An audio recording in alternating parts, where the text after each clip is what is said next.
La terre flambée rassemble la terre et les hommes. Et c'est ce qui est vraiment notre fierté en Alsace, quoi.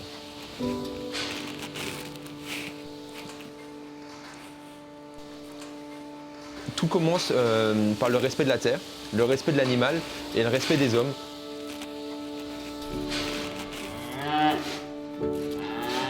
Ce qui montre vraiment toute la chaîne entre la petite graine qu'on sème, la vache qui va la manger, le lait qui va être produit, les hommes qui vont la transformer et les personnes qui vont la déguster entre amis. Comment il va, bébé? Comment il va? Alors je m'appelle Julien Messer, j'ai 26 ans. Je suis associé avec mon père sur la ferme Saint-Ulrich à Durningen. Donc mon père a repris la ferme de ses parents. On a une ferme de 80 vaches laitières. Sur la ferme, on produit principalement du yaourt, du lait, du beurre, de la crème et du fromage blanc pour les terres flambées par exemple.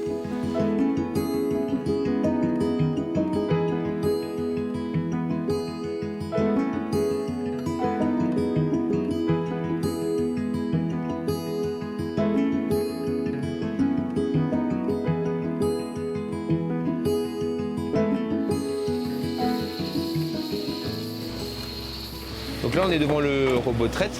Donc Jasmina, elle a décidé de venir se faire traire. Et donc là, tout au long de la traite, la vache, elle reçoit des céréales. En moyenne, les vaches, elles vont se faire traire 2,6 fois par jour. Donc chaque vache produit 10 000 litres de lait sur un an. Donc là, durant la traite de la vache, le lait, il est collecté par les 4 tuyaux. Il est stocké dans le bocal. Donc là, on peut sentir, hein, c'est la température de la vache. Donc là, on va collecter tout le lait durant cette traite-là. Ensuite, le lait, il sera analysé pour savoir sa teneur en taux, s'il n'y a pas des cellules. Et si le lait il est conforme, et ben, le robot, il enverra le lait directement dans les ateliers, quoi.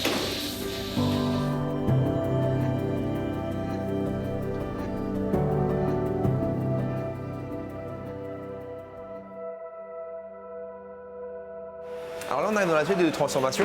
Donc là, on va voir tout le cheminement du lait, après la traite de la vache, jusqu'à la cuisine de l'aigle. Ouais. C'est parti.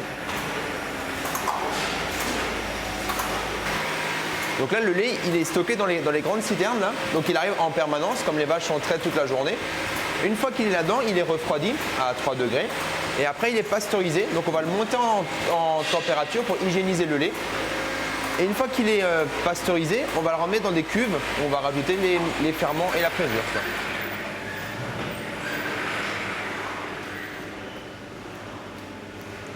Hein? Donc là, avec le lait, on remplit les cuves et là-dedans, on rajoute nos ferments lactiques et notre ferment pour que le lait se transforme en fromage. Donc là, le lait, il va cailler, ça va être une masse. Et une fois qu'il est caillé, on va l'emmener en chambre d'égouttage. Donc là, il est à peu près entre 24 et 28 heures dans l'état là, le temps que le ferment travaille tout doucement.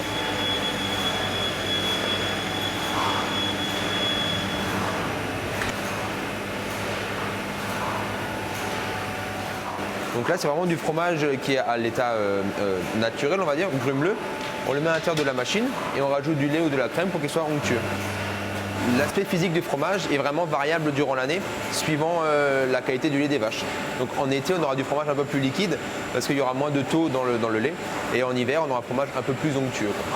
Donc on est vraiment dans le cycle naturel des animaux, quoi. Donc là, la prochaine étape, ça va être mis en seau, livré au restaurant L'Aigle.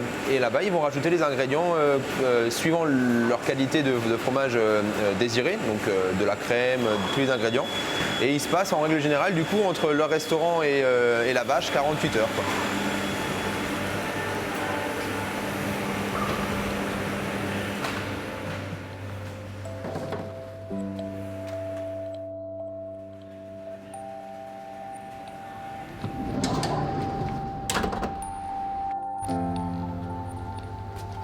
L'origine du flamme-cuir, il est des fermes paysannes qui, lorsqu'ils faisaient du pain, avec le reste de la pâte, les fermières rajoutaient du fromage, ça c'est l'origine. Là, ils cuisaient et ils mangeaient avec le fermier. Après, on a rajouté des oignons, des craillons et par la suite des lardons.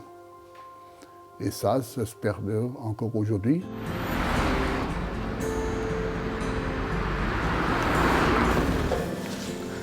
Donc chaque boule que je prends, elle va avoir dans les 3,5 kg. 500, 550 en moyenne. Je me suis donné une forme un peu ronde.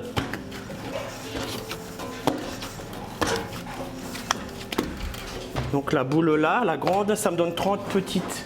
Donc équivalent à 30 tartes, tout simplement. Voilà, donc je les portionne. Maintenant, je vais les passer dans la diviseuse. Un petit peu de farine.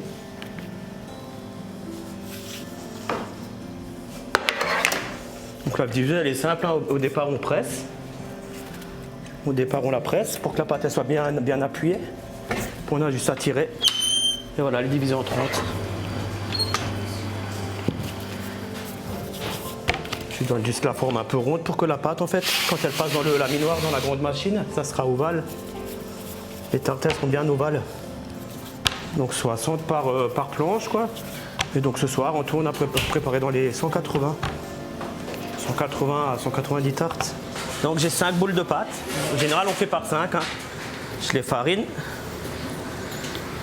Je les appuie un peu pour que ça passe dans le rouleau.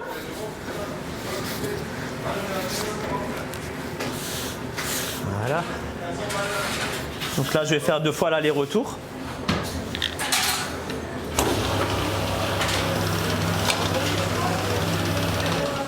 Voilà.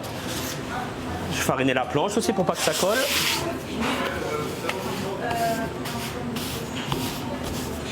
Voilà, j'ai la bonne forme. Juste un peu mélanger, que ça soit bien lisse. Tartine.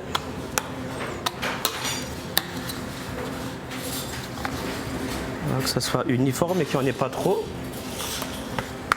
Donc la garnir, des oignons. Ça c'est toujours la base, oignons lardons.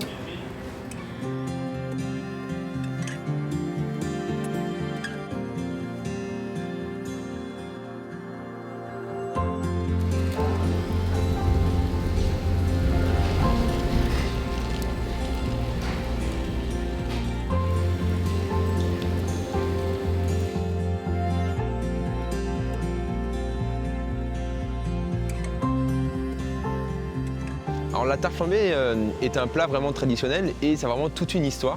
Il y a vraiment plein d'acteurs locaux autour de la tarte flambée et peut-être que celle que vous mangez à Strasbourg, ça vient d'ici.